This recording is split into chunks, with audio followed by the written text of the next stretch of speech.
अनुकंपा से, उनके आशीर्वाद से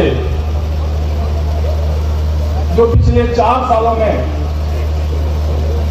राजस्थान के अंदर जो ऐतिहासिक विकास कार्य हुए हैं, मैं समझता हूं कि ऐसे विकास कार्य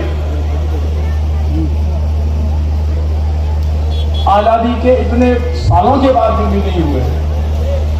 आज हम सुबह से रानीवाड़ा में भी देखिए आप, करीबन 20 विकास कार्यों का हमने लोकार्पण और शिलान्यास हमारे माननीय मंत्री जी ने किया। हजारों करोड़ रुपए की,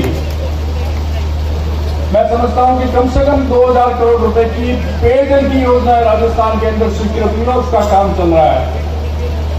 सड़कों के मामले में हमारे जालौर जिले की सभी सड़कें, उनका काम चल रहा है, कुछ का काम पूरा हो गया। मैं समझता हूं कि 2-4 महीने के अंदर जालौर जिले की सड़कें एकदम दुरुस्त हो जाएगी। सड़कों की बात आती है तो मैं थोड़ा सा हमारे नारायण सिंह जी देवल को निवेदन करना चाहता हूं। मैं बार बार निवेदन करता हूं, पिछले 4 साल से निवेदन कर रहा हूं, लेकिन मैं समझता हूं कि ये उसको मेरी बात को सीरियस नहीं लेते। हम तो इनकी बात को सीरियस लेते हैं। ये हमारे रानीवाड़ा क्षेत्र के विपक्ष के विधायक हैं, उनको जनता ने चुन के भेजा है, उसके बावजूद भी यहाँ पर इतने विकास कार्य हुए हैं कि ये खुद भी कहते हैं कि भाई इतने विकास कार्य मैंने कभी नहीं देखे। मैं तो इनसे एक बार भी निवेदन करता हूँ।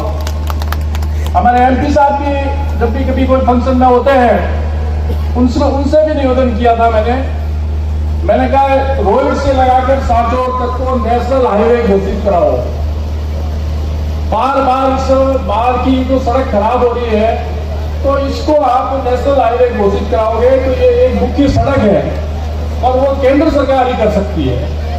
हम सबकी मांग है कि आप इस बात को बहुत सीरियस लें और इस नेशनल हाईवे घोषित करने में अपना अमूल्य योगदान दें। 4 एमएलए जीते हुए हैं, एमपी हैं नारायण सिंह जी देवल साहब। राजस्थान के 33 में से 30 जिलों में मेडिकल कॉलेज है, जालौर बचा हुआ है उसमें। उनका भी आपसे निवेदन है कि आप अपने प्रभाव का उपयोग करो। हमारी तरफ से, राज्य सरकार की तरफ से सभी कार्रवाई पूरी करके हमने भेजी हुई है, सिर्फ केंद्र सरकार की स्वीकृति आना शेष है।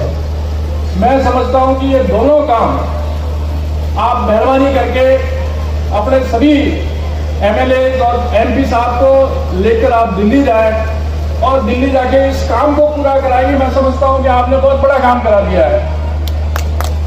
आपने जो अपने कार्यकाल में भी काम किया और हमारे अशोक गहलोत जी की सरकार में जो 4 साल में काम हुए, ऐतिहासिक काम हुए। आप देखेंगे कि कोई वर्ग अछूता नहीं रहा। आप चिरंजीवी योजना की देखिए, आज पूरे प्रदेश के अंदर 90% आबादी चिरंजीवी योजना से कवर हो गई है। 10 लाख का बीमा मिल रहा है। चिकित्सा के क्षेत्र में आप अस्पताल में जाएंगे, बिल्कुल फ्री इलाज हो रहा है, निःशुल्क दवाएं मिल रही है। उमाशंकर जी आए, निःशक्त जनों के लिए उपकरण भी बांट रहे हैं, उनकी समस्या का समाधान भी कर रहे हैं। तो राजस्थान की अशोक गहलोत जी की सरकार ने जितने ऐतिहासिक काम किए हैं, मैं समझता हूँ कि आज तक इतिहास में कभी नहीं हुए होंगे। कॉलेज हो, जालौर जिले में एक एग्रीकल्चर कॉलेज खुल गया, टाउन हॉल बन रहा है। सड़कों के मामले में मैंने बताया पहले आपको, ऐतिहासिक काम हुए।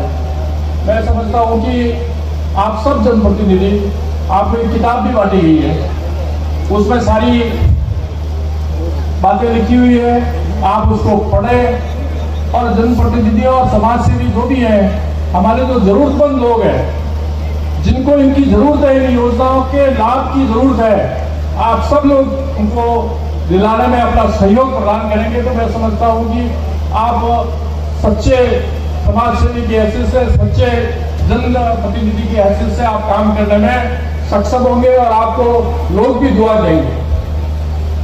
भाई रतन देवासी जी हमारे अब दुर्भाग्य है, अभी ये कह रहे थे कि 10 साल में है पानी नहीं है पानी। मैं समझता हूं कि अगर पानी इनके नहीं होता तो इतने विकास कार्य नहीं होते। आज भी ये हमेशा लगे रहते हैं, सुबह से शाम तक कागज मंत्री जी को देना, उधर चलो उधर चलो। वो नगर पालिका चेयरमैन हो, आप सब वो लोग मिलकर अगर विकास में सहयोग देंगे तभी हम सब लोग ये काम कर पाएंगे। मैं पुनः आप सब लोगों को बहुत बहुत बधाई देना चाहूँगा और उम्मीद करता हूँ कि आगे भी हम इस तरह के विकास कार्य करते रहेंगे। और आप लोगों ने यहाँ बुलाया, माननीय मंत्री जी का अभी बहुत विस्तार से मंत्री जी आपको बताएंगे। मैं पुनः आपका बहुत बहुत धन्यवाद ज्ञापित करता हूँ। जय हिंद। बहुत बहुत धन्यवाद। परम सम्माननीय